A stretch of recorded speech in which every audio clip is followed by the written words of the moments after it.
अगर आप भी चाहते हैं कि आरसीएम म्यूजिक के वीडियो सबसे पहले आप तक पहुंचे, तो लाल बटन को दबा के चैनल को सब्सक्राइब जरूर करें और साथ में बेल आइकन को दबाना ना भूलें।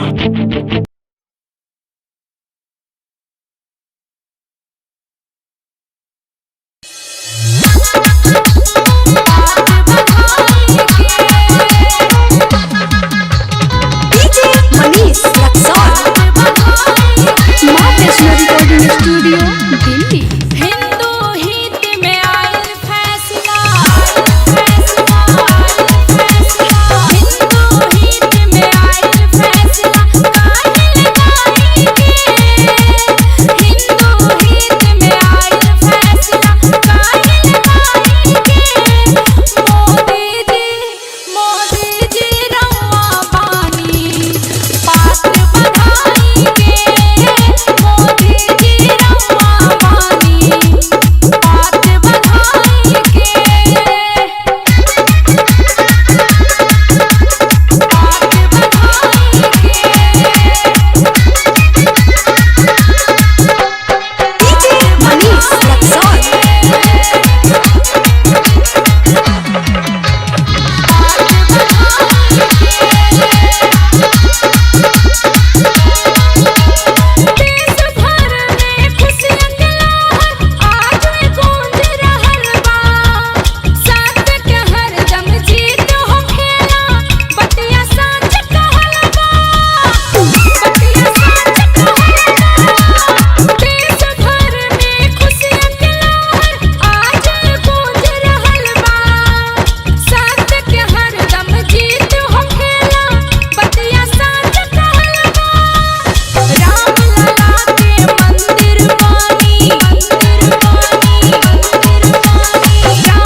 ऑफिशियल ऐप प्ले स्टोर से आरसीएम म्यूजिक के सारे ऑडियो वीडियो डाउनलोड करने के लिए